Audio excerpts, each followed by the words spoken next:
Rangers fans, welcome to season 3 of Liberty Blue. I'm Andrew Chelney. That's Nick Zararis. And Nick, the Rangers are so back. And what I mean by that is they are physically on the ice, and that's kind of about it. It was a very weird weekend. First of all, 2 matinee games back-to-back days, terrible. Just like from a viewing perspective, 5:30? I hate a 5:30. matinee hockey game because it messes up my weekend plans where like usually I'm trying to run around to get things done during the day. So that way by the time the evening rolls around, whatever I'm doing that given day can be taken care of. But man, that Buffalo game, and it's very weird that they got smoked by Buffalo back in November. They got smoked one game last year by Buffalo. I was at that game, which is why I so vividly remember it. I don't know if it's something specific about the Sabres and the guys they have that really like that, something the Rangers have that's a deficiency that Buffalo can exploit really well. But like, this is the NHL. There are no easy games. Even as bad as Buffalo is, I think they're 16th in the East. I think They're the worst team in the Eastern Conference, yeah. they are And they 16th in the hung an East. 8-piece on the Rangers. And you had Shesterkin give up 5 in the first period, him get yanked. You had effectively a total no-show from everyone on your team. And Yep. you had to sit there and regroup and come back out the next day and play a Pittsburgh team that for all intents and purposes knows their season's over as well. It's just a matter of, are we going to trade Erik Karlsson and Brian Russ now, or are we going to trade them in the summer? That's really all that Pittsburgh has left. And if it weren't for Shesterkin, they probably lose that game too. Because if you'll recall, before they scored the goal to make it 2-1, they were being outshot like 25-5 through the first 30 minutes of that game and couldn't get zone time, couldn't hold on to the puck. And this is a Pittsburgh team that's playing guys like Kevin Hayes and Anthony Beauvillier and Cody Glass. That's not exactly, the Yager Lemieux Penguins of the early 90s. That's not a good team, but they won the game. So you take a deep breath, you re-rack. Tuesday will be here. You got the Islanders on Tuesday, which is a significantly more important game for the Islanders, who kind of have playoff hopes and are significantly more alive in them for the Rangers. But I want to start the conversation. The Islanders have lost 3 in a row, and now they are kind of falling off the face of the earth right now as well. It's really all a matter of who has a good week. That's really all it takes. You win 2 of your 3 games in a week, and you're right back in the mix. There's a world where the Rangers could be like 2 points out of a playoff spot after Tuesday if you get the right permutations of wins and losses of the games that are played. Think of it this way: the Senators have lost 4 in a row. They're at 62 points. The Blue Jackets are at 62 points. The Bruins are at 61. The Rangers are at 60, and the Islanders are at 57. So are the Canadiens. This is almost as if we're running it back from last season, where there's spots available and no one wants them because everyone's just losing at the same time. It's the SpongeBob. No, you can have it. Yeah. Give it to him, SpongeBob. Stand up for yourself. Here, you can have it. And that's been that second wild card spot for 3 months now. None of these teams are good. No. These are all teams vying for the opportunity to be last year's Washington Capitals. And I was talking to one of my friends over the weekend. He's like, how funny would it be if someone snuck in and then upset the Capitals in the first round after they were that team last year? But it's not out of the realm of possibility. Washington is a very funky team, and I'm sure we'll talk about that later on. But I want to start today's episode with a big conversation, and I can't answer authoritatively because I can't psychoanalyze all 20 of these guys. I can't sit them down in my armchair and pick their brains. But the way the guys on the team, Trocheck in specific, he said something about this. They were talking about, I can't believe how bad our effort was. Fundamentally, if we are in February and you are still struggling to get up 4 games that are effectively playoff games every single night, that you need, to be goaded into the fight, that you need to play Matt Rempe to forecheck, that you need JT Miller and Vincent Trocheck and Will Cooley grabbing guys after whistles to try and manufacture some energy, I think fundamentally you're missing the boat here. I think more than anything, they don't have the guys. We said a few weeks ago, they're just not talented enough. And that might be a confidence thing. That might be a Murphy's Law season type deal where everyone is worse than they were last year. But I think fundamentally, if you're still talking about effort in games you're giving up 8 goals, Yeah. I think you're either outright lying and trying to just say something nice to mitigate the fact that the team is bad, or you're just delusional because this team is bad. Objectively, this team is Yeah. bad. This team is not good. And the thing about this too is you're talking about effort deep into February. Well, at the time you were, what was it, 3 or 4 points out of a playoff spot. You're going into a game in Buffalo against the worst team in the Eastern Conference, a team that not only isn't making the playoffs, like they're going to sell again. That the whole like city's in shambles with the palm trees with the Kevin Adams is like the whole team is a dumpster fire. And the Buffalo Sabres, that same team, skated circles around the team that's supposedly in the playoff hunt. After a 2-week break, I understand, the Rangers had a few players play in the Four Nations, and if you want to give those guys a little bit of leeway, okay, like we can have that conversation. But overall, this is every game from now on is a playoff game for the Rangers. If they are serious about trying to make a push, then every single game is a game 7 for them until the playoffs. That is how it's supposed to be treated. That's how I feel like they know every game is supposed to be treated. And yet they go into Buffalo and get absolutely humiliated. Now, how much of that is on Shesterkin? How much of that is on X player, Y player? We can argue about, if you want to split hairs like that, we can. But overall, the team effort was abysmally horrendous. That's, at the end of the day, that is the message that they sent. You had a 2-week break. You came back essentially against, with a layup from all of the teams they could have played the game after the 2-week break. Buffalo should have been one of the easiest ones to handle. Now, again, like you said, it's the NHL. There are no easy games. Buffalo can and will dumpster you if you give them the opportunity, so like the Rangers did. But the Rangers, at least on paper, which is now a big caveat to all this. I'm that Jimmy Butler holding up that piece of paper meme when we're talking Yeah, about the lineup on paper. on paper, the Rangers should have destroyed Buffalo easily. And yet it was the other way around. And the Rangers had the nerve to be like, oh, well, I can't believe how bad our effort was. I can't. And Peter Laviolette was like, oh, well, something along the lines of, oh, well, I'd have to sit a bunch of guys if we wanted to talk about, the lack of effort. You're the head coach, dog. That's a reflection on you, man. That's on you, bro. Like, what are you talking? Like, dude, yes.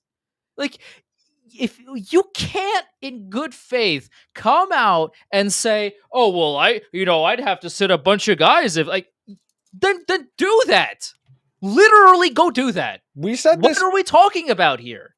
At the week of the Christmas break, I remember coming on this show and saying vividly, if I were trying to get the ship going in the right direction, we're starting day one. We're starting like it's day one. Everyone has a clean slate. What you've done to this point doesn't matter. But after a game or two, we're running a strict meritocracy. If you're not moving your feet, if you're puck watching, if you're not on your guy in the defensive zone, you're losing a shift. We're going to someone else because when you are, and that's what you do at every level of sport. When you are coaching high school kids, when you are coaching peewee kids, you run a strict meritocracy because no one is entitled to playing time. No one has a big contract. No one has an agent. No one has no trade clauses. It is simply, we need to play the best players the most minutes. The guys, and I hate to go like full like Facebook dad here, but like the old Derek Jeter quote about hard work beating talent every time. You saw that. Yes, you saw that on Saturday. The Sabres tried and they smoked the Rangers because the Rangers think they're entitled to winning hockey games just by showing up. I can tie back to, you remember the episode we did December, like the week after the Trouba helmet throw. They played the Blues. The thumbnail for that episode was Glenn Sather standing behind the bench in 2002 after he fired the coach and the GM and made himself the head coach for the final 20 games of the season. And there was the argument, well, if you want the Rangers to be Stanley Cup caliber good, wouldn't it be better if they just ripped the Band-Aid off, fired Gallant now, tried to start making headway on what the next iteration of the team is going to look like?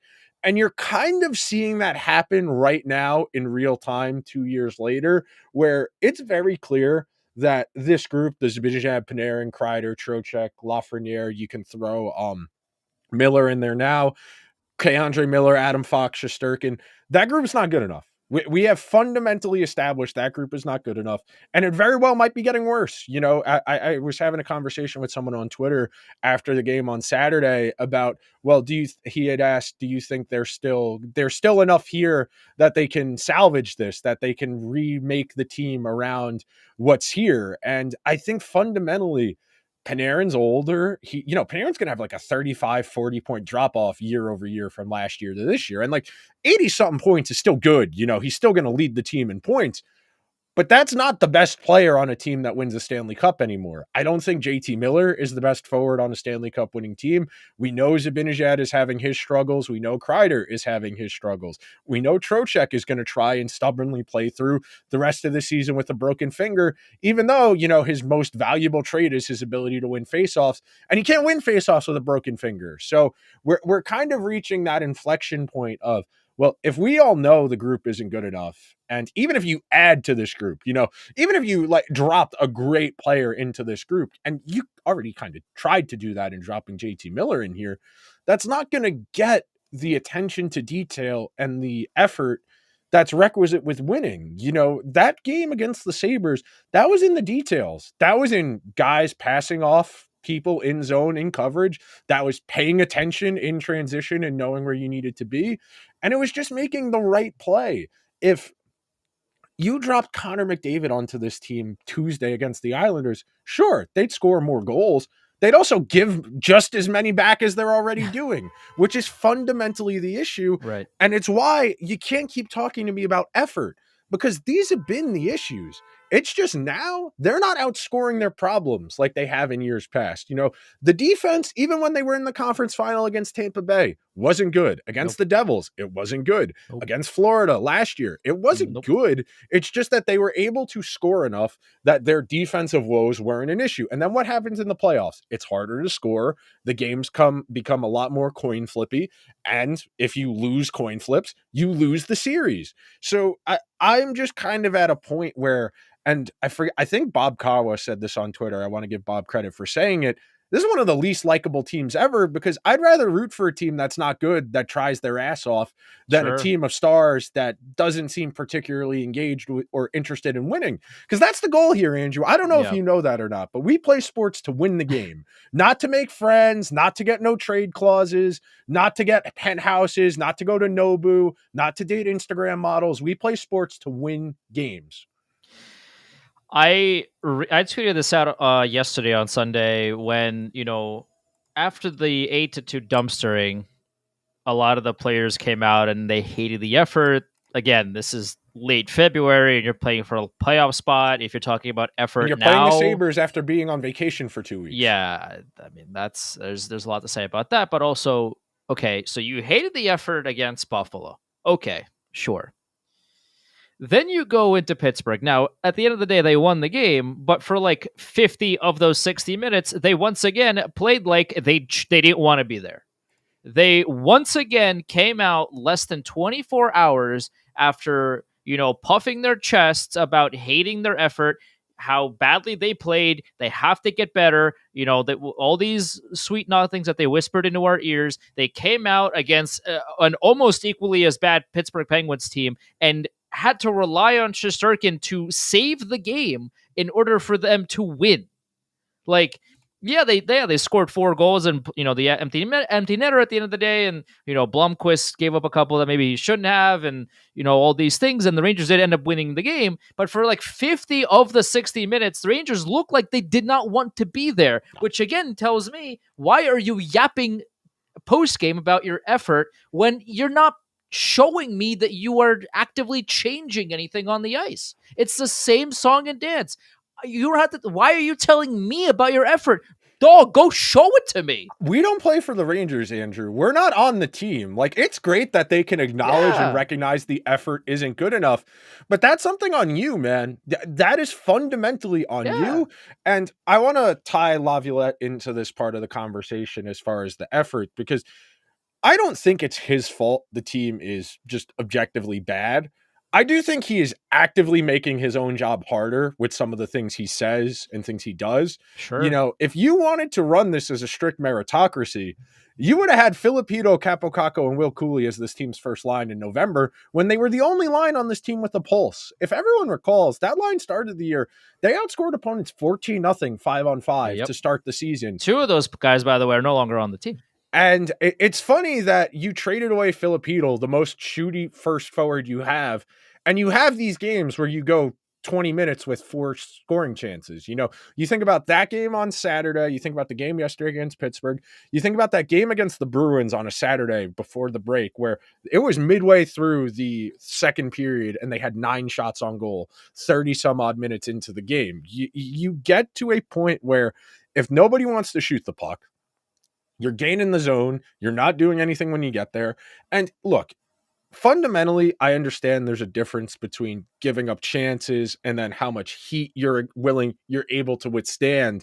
But if you spend the entire game in your own end and you are expecting your goalie to bail you out and your defenseman to bail you out, and I think that's what irks me the most is, you know, where you see effort from your forward group in the defensive zone when they have to win a puck battle and try and go from defense to offense. And far too often, the Rangers have their forwards lightly floating around the zone. They're not below the goal line, reinforcing defensemen trying to win puck battles.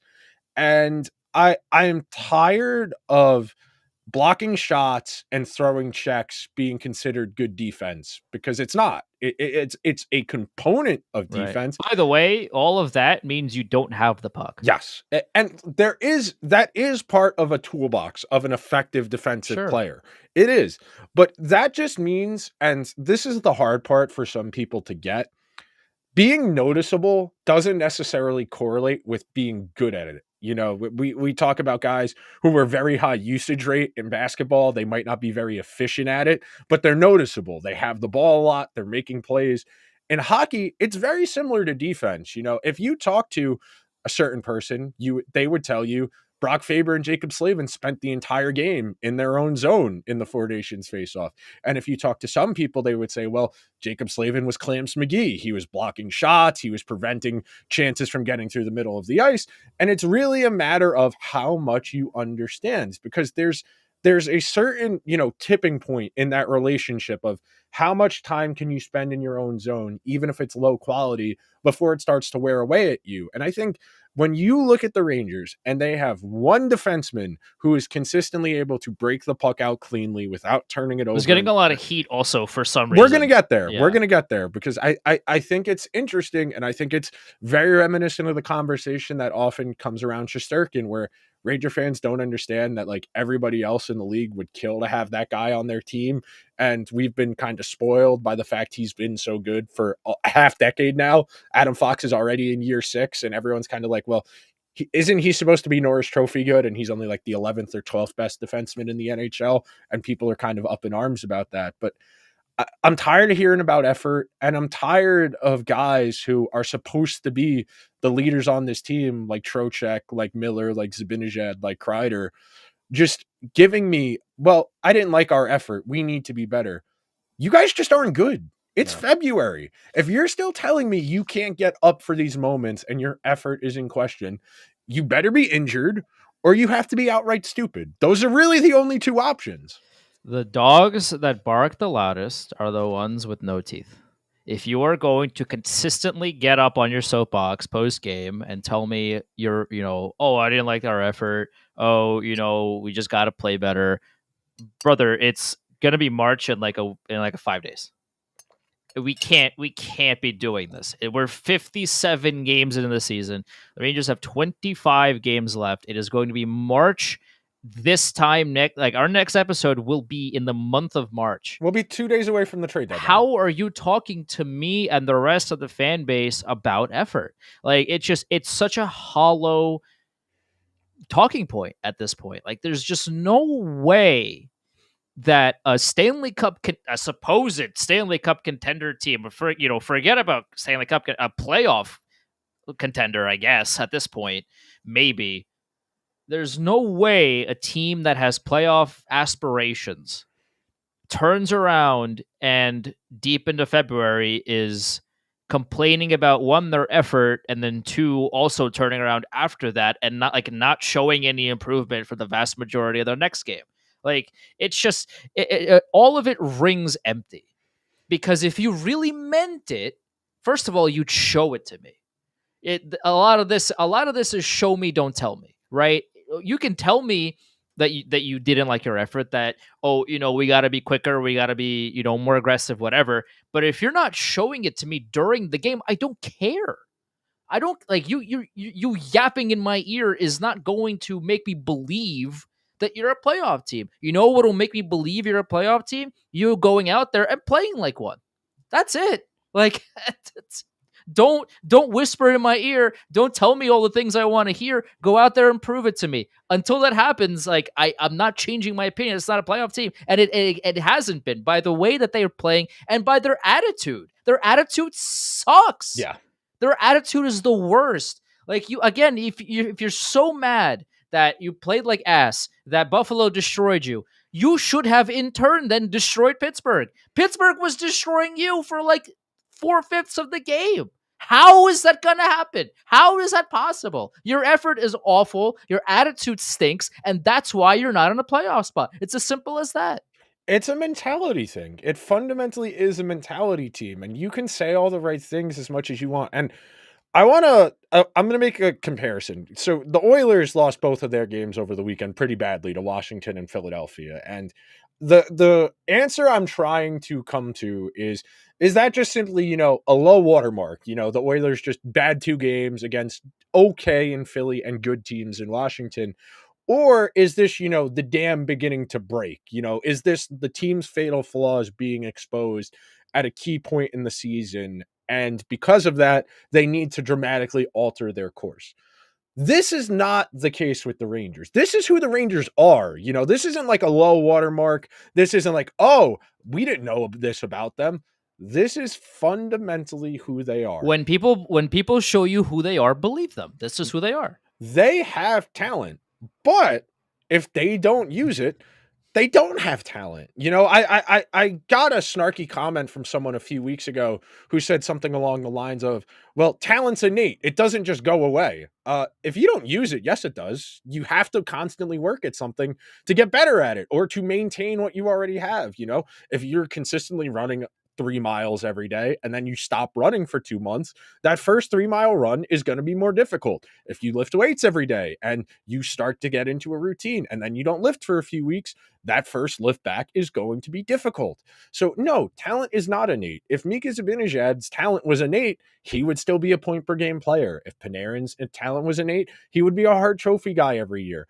But because talent ebbs and flows and how you express that talent ebbs and flows, you do constantly have to work at it. And fundamentally, if you still think there's a salvageable core of this team where if you pick and choose the right guys out of here, out of this debris, you could still build something, build something out of the ashes of the old house, you got to start working on that now. And I hate to revisit this conversation within this larger one because I don't think it matters all that much, but if you think there's a captain in this group of guys, you're delusional. Yeah.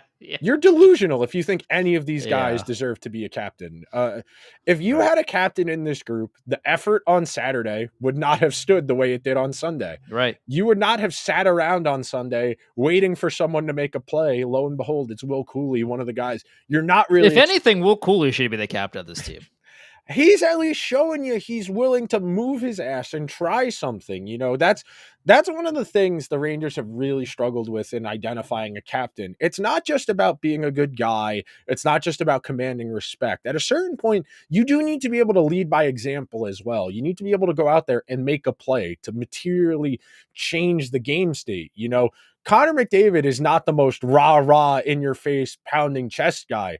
But the guys on that team look at him and say, if he's going to bust his ass as hard as he does out there every shift, I'm going to go out there and give it right back. I'm going to go out there and try. And it's a shame that the only player we hear that about is Matt Rempe, who plays 6 minutes a game of he's in the lineup. He gets us fired up. Well, you got outshot 9-3 in his 6 minutes of the game, and he can't play the final 10 minutes, but it's great you guys like him. Yeah. Also, I like. I did want to bring this up because I just saw this on Twitter. Al Trotwick passed away Yeah, I had today. heard, I saw, but I wasn't sure if it had been confirmed or not yet. But Alan Hahn posted it. yeah, Yeah, there's. I just wanted to and Stanfish Fischler also yeah, brought this up. No, I hate to put a halt to the conversation, but like it is important that we highlight Al Trotwig and hopefully he rests in peace and his family gets a lot of love and support because Al has been a staple of New York sports for synonymous with New a York sports. very, very long He was decades. Very he long time. he's so synonymous with sports in the greater New York area that he covered the Yankees when they were still on MSG Network and Yeah. covered hockey when it was on the USA Network. Yeah. That's how long Al Trautwig was running the game. I mean, I vividly recall. I don't remember whose interview it was with Howie Rose, the voice of the Mets on the radio. Now he used to do the Islanders on TV, With but Joe Micheletti. yeah, Howie said something along the lines of, when I was trying to figure out who I wanted to be in TV, I turned to Al. I asked Al about what you do, how you kind of do the mechanics of the job. And then from there on out, anytime a young person would ask Howie Rose, who should I talk to? Who should I look up to? It was Al, synonymous, Knicks and Rangers, always doing studio stuff for MSG. Very, unceremoniously left in the middle of the season, wasn't renewed, lingered around the discourse, popped in on Twitter every now and then. I vaguely recall someone giving him a hard time on Twitter, and he found the guy's mom and called his mom's house and told him That's right. her son was being rude on the internet. And this was a grown man who was like 40 something. And Yeah. she's like, Mr. Troutwig, he hasn't lived here in 20 years. He's a grown man now. And Al said, don't worry, I'll find him.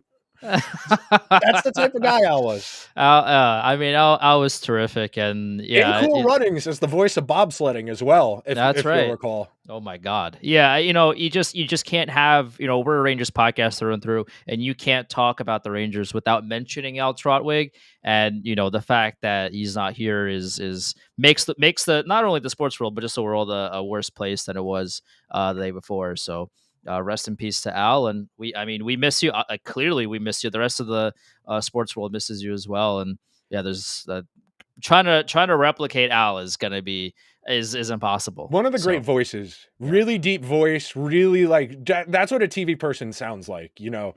I forget who it was. I want to say it was Mike Francesa was talking about it, where he's like, if there were guys he grew up with, he's like, they just started chain smoking cigarettes to try and get a deeper voice to be able to mimic the kind of tone register that guys like Al Trautwig had naturally. And that's an important part of that authoritative presence on TV, is being able to command a room and use your voice kind of almost as an instrument and hitting certain registers. And it's been weird. MSG Network has kind of tried to hodgepodge together whatever their coverage is going to be going forward. And very grateful that we're actually able to watch them legally on Optimum again after 50 some odd days. But yeah, one of the real presences, that I'll tell a quick Al story because it's on the subject. So after a game in October, I forget if it was 2017 or 2018, I got a beer and a slice from Rose's. I got back on the train because I was still in college on Long Island, and train was really crowded for some reason, even though it was the 10:42 going back out to Long Island. And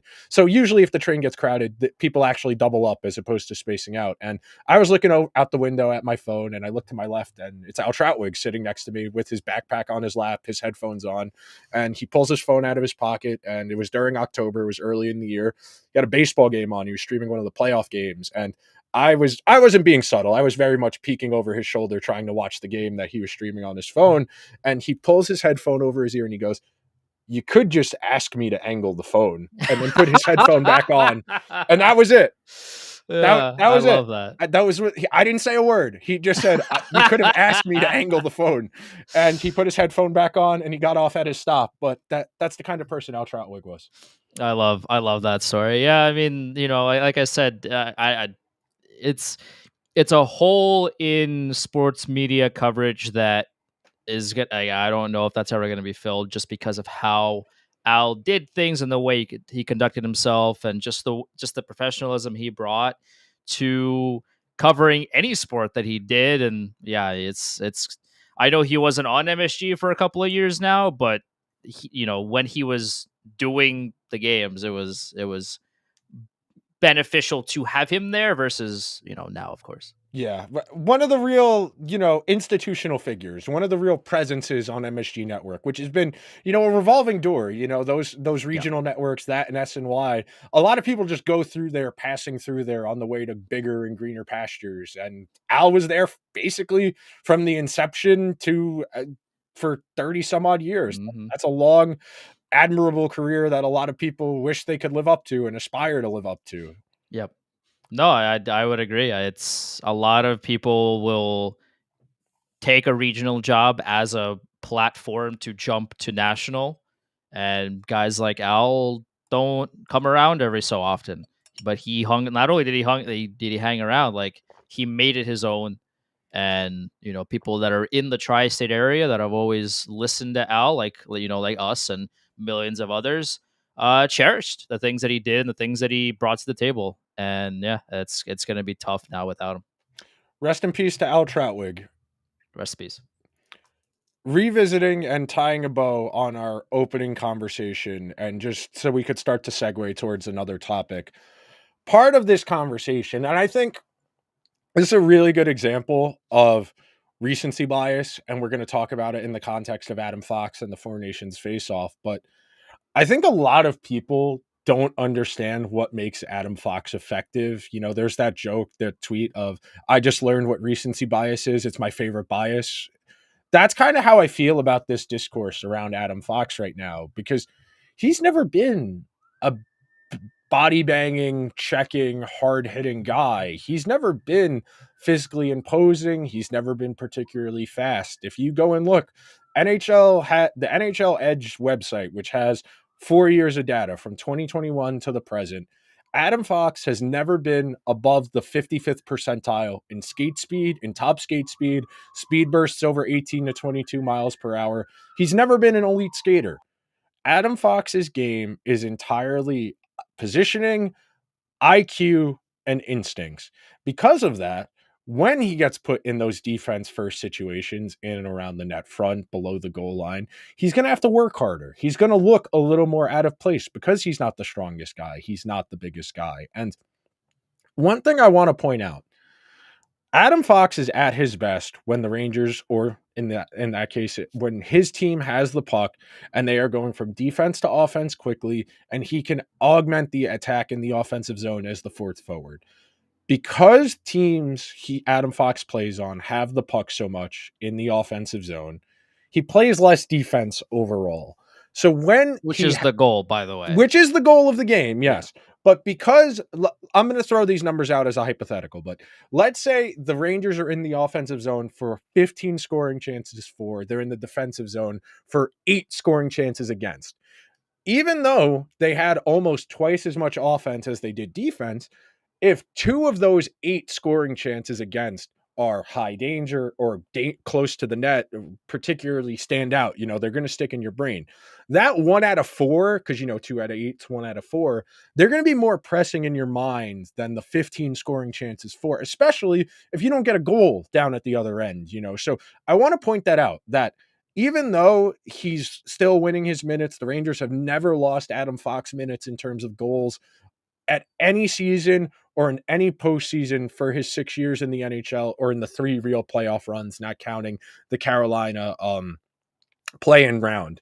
So I think fundamentally, I understand the frustration in and around the net front, and I understand a lot of people feel that if Adam Fox is as good as people like Andrew think he is, the team would be better. And I think that's a lot of the frustration. I just think a lot of people feel that if the team is as bad as it is right now, these guys can't possibly be as good as we say they are. And I get that. Fundamentally, I get it, that you feel as a fan that if you are paying a defenseman 9.5 and Shesterkin, the 12.5 he's going to get next year, the team needs to be better. I think those are reasonable gripes, but I think you need to point the finger at guys who are significantly more culpable in the team's failures than the team's 2 best players over the last half decade. Listen, again, if you are blaming Adam Fox for the reason the Rangers are losing games, you simply don't know what you're watching. Like, there's no better highlight of the eye test being completely random and up to the eye of the beholder than with this Adam Fox discourse. You mean to tell me that you think Adam Fox had a bad tournament? I mean, like, the analytics show that he had a great tournament, a solid tournament. Even if you hate analytics, like, a lot of people will equate big hits or fast skating to being a good defenseman, which again, neither of those things have anything to do with being good defensively. Like, yeah, would you rather Adam Fox be faster than what he is now? Yeah, sure. That's not going to hurt, but like, he is one of the best defensemen on the planet with his deficiency of not being the fastest skater, on the ice. So he's really good at what he does. He's incredibly, solid. When the team, whether that be Team USA or the Rangers, when Adam Fox is on the ice, the team that he's playing for is instantly a better defensive team, and that is not a hot take. That is probably the coldest take that I could probably have because on they're the playing show. less defense. Adam Fox is good at hockey. Like, that's not. I'm not breaking any news here. He's really good at what he does. So this discourse of, oh, he had a bad tournament, Adam Fox is one of the reasons Rangers are losing. Like, at a certain point, I've already lost a good amount of nerves, and probably have shortened my lifespan watching this team play and thinking way too much about them because I'm crazy, just like you, Nick. Like, both of us are complete psychos when it comes to this team, and we give way too much time thinking about the margins and how to make this team better and all that. I've already done that. Like, I can't spend more time arguing with people that don't understand what they're watching and trying to convince them otherwise. Like, at a certain point, if you choose to be silly about Adam Fox, okay, have at it. Like, it's kind of over for me at this point to argue with these people because you're just not going to get through. Like, if you are, if you're taking a test and the question is asking you what 2 + 2 is, and you continue to yell from the rooftops, the answer is 9, and like, that's your stance. At a certain point, brother, go for it. Like, I'm not here to convince you otherwise that the answer is anything other than 9. If you so firmly believe that, and like, that's, and with your loopholes, and if whatever, you somehow manage to conclude that 2 + 2 is 9, I'm not here to get in your way. I know what the truth is, which is that the answer is not 9. But if you continue to be super loud that it's not 4, have at it. Like, it's just not a good time investment to argue with these people, because Adam Fox is one of the best defensemen on the planet. He's far and away, again, not a hot take, the best defenseman on the Rangers. So yeah, is he having a perfect season? The answer is no. But like, the list of problems above Adam Fox is so high on the, like, there's so many things that are more broken with the Rangers than Adam Fox. Like, can we please turn your brains on? Please watch the games carefully. Watch Adam Fox carefully. Dig into the analytics. Dig into every angle, and then form your opinion. Like, it's completely insane to me that people will look at Adam Fox and also look at the Rangers and say, yeah, Adam Fox is one of the biggest problems. Dog, please. Like, I'm losing my mind. The problem, and this is a societal issue. This isn't just a hockey conversation issue. The problem is that social media rewards people who are able to garner reactions. It's the easiest way to garner reactions, to be incendiary, to be inflammatory. And the reason we can't have great conversations as far as the eye test is because everybody watches differently. Everybody brings their own experiences and their own opinions to what they're watching. Some people are just looking at the puck. Some people are looking at the play developing away from the puck. Or if you're doing a deep dive, you're only watching a specific one player and how they operate within that environment. If you're just following the puck, you're going to miss components of the game. If you're just following the play away from the puck, you're going to miss the decision making that goes into setting up the play, so on and so forth. That's why it's hard to have these types of conversations, because I can point to the numbers. The Rangers, in Adam Fox's NHL career, the Rangers have outscored opponents 339 to 250 something. They have a demonstrative goals edge in Adam Fox's minutes in the regular season and in the postseason. I had somebody in my mentions a few days ago saying he's the reason they lost the series to the Devils 2 years ago. The Rangers won Adam Fox's minutes 7-5 in goals for and against in that Devils series 2 years ago. It's just Those people aren't serious. that's where yeah. the eye test versus the actual game, it's the same it's the same point in the conversation where people are like, well, yeah, you never played hockey. Respectfully, yes, I did, but I don't have the arrogance to presume that me playing hockey when I was 14 years old is comparable to being in the NHL. In the same way that driving a car to the gas station to get gas doesn't make me qualified to comment on Formula One or NASCAR. Can you make informed opinions based on your experiences? Sure, they can absolutely augment. But again, that is called anecdotal evidence because it's based on an anecdote. If you go and look at the data and you go and look at the stats, sure, is there a little bit of a misalignment in particular this year? Adam Fox has already been on the ice for as many goals against this year as he was the entirety of last year. Is that valid to say? Yeah. If the numbers say that, yeah, he has been on the ice for a lot more goals against this year than he was last year. But if you go and look at the other components, you look at scoring chances, shots on goal, expected goals, and high danger chances, the Rangers are actually doing better in all of those categories at Adam Fox minutes this year. The only difference is they are scoring about 2% less goals per 2% less goals. So that might not sound like a lot, but 2% over the course of what have we played 57 games, Yeah. we're probably talking about a handful, 5-6 goals in a lot of these games that they've lost over the last 2 months. Swinging the other way, you're very much in a playoff spot. That's the variance. That's the degree of detail that goes into this, because I can't agree with people saying Adam Fox is having a bad season, because he's not. Is he having a bad season by Adam Fox standards? Sure, you could say that. I think that's very much the same conversation as Shesterkin, where is he having a bad goaltending season? No. Is he having a bad season by his standards? Yes. That gets back to what I had said before about being spoiled and not recognizing what you have.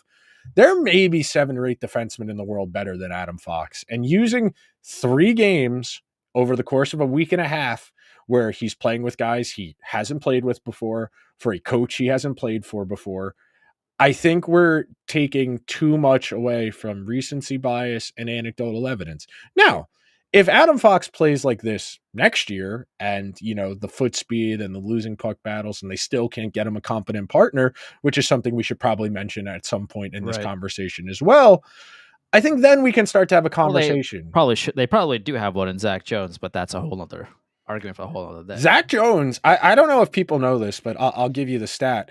Zach Jones is actually the Rangers' best defenseman in terms of preventing zone entries, in terms of preventing the other team from going through the neutral zone. Oh, it's not Ryan Lindgren? No, it's not Will Borgen? No way, Will Borgen is the single most passive defenseman in the entire NHL in terms of letting guys go past him, because he doesn't have great foot speed. He drops back and he gives them more space. He's almost in the exact same spot on the scatter plot as Jacob Trouba was in years past, where they tell Andre's partner, play as deep as you possibly can, let them go around, keep them to the outside. And of course, that doesn't work very well in today's NHL because everyone is fast and everyone is skilled.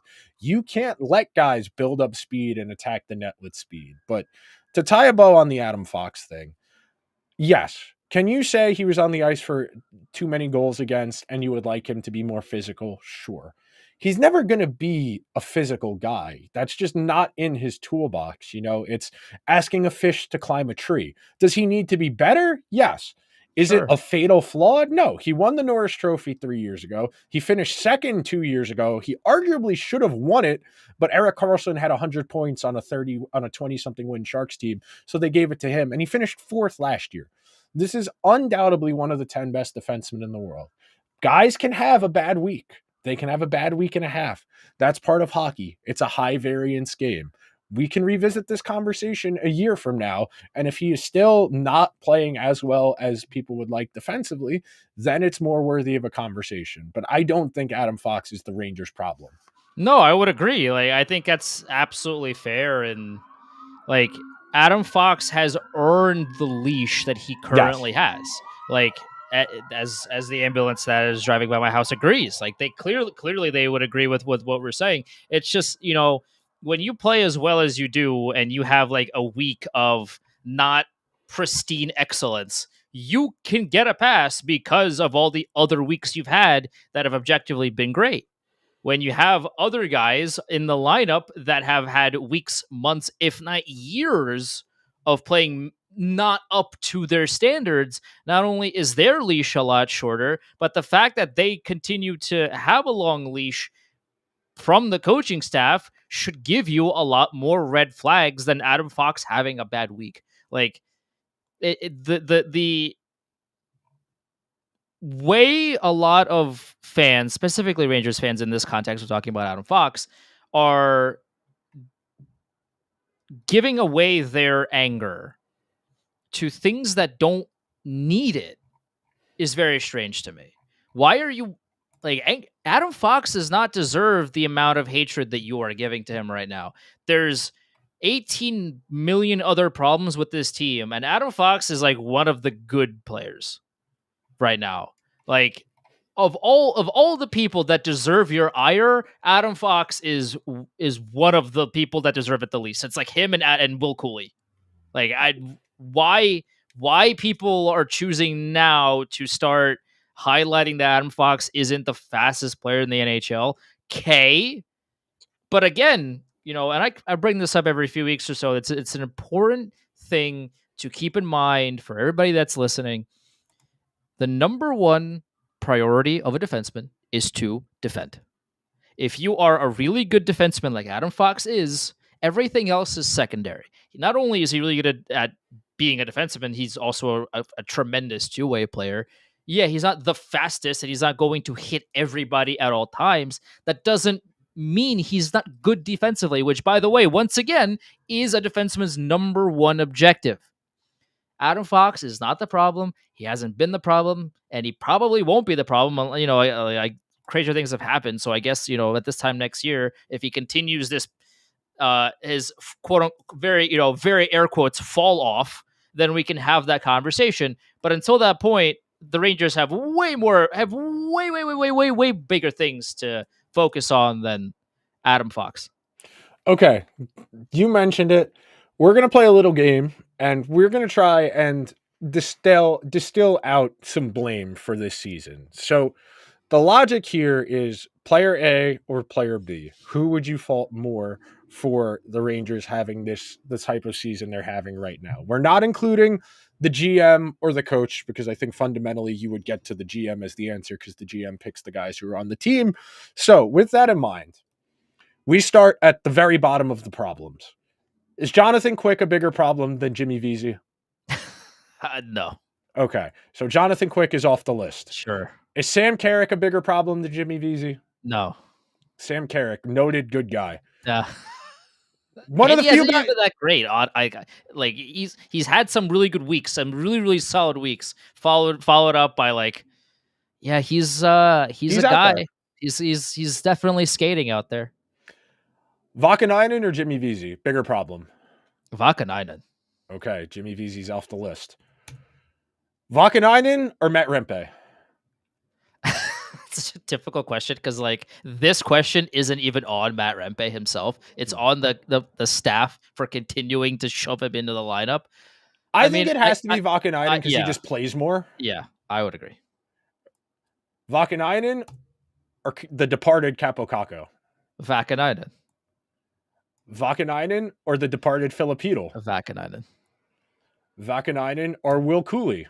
Vakanainen. Vakanainen or Riley Smith? Vakanainen. Vakanainen or Will Borgen? I don't know how to answer that. I guess it's still Vakanainen. Vakanainen or Alexis Lafreniere? Lafreniere. Okay, we've rooted out everybody I have in the lowest tier on the team so far. Alexis Lafreniere or Artemi Panarin? Lafreniere. Alexis Lafreniere or K'Andre Miller? K'Andre Miller. Okay, Lafreniere's off the list. Alexis Lafreniere, K'Andre Miller or Braden Schneider? Miller. Miller or Shesterkin? Miller. Miller or Fox? Miller. Miller or Kreider? Kreider. Kreider or Trocheck? Oh my god. I would have to say it's Kreider because his drop off is so insane. It needs to be studied, and also like he's still technically he's still in a top line role, and like at least Trocheck has been awful. But like Kreider's fall off is so bad that he's got more of this to blame. Also, like him at 5-on-5 just doesn't exist. Kreider at 5-on-5 is he there? Does he play 5-on-5 minutes? Like I don't know, genuinely.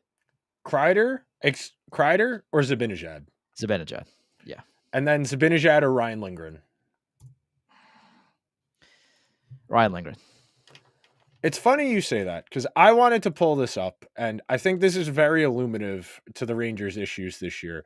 So, in the minutes the Rangers have played this year with Zibanejad and Ryan Lindgren on the ice together, you want to take a guess at what the Rangers' goal differential is when Zibanejad and Lindgren are on the ice? It's got to be like minus 40.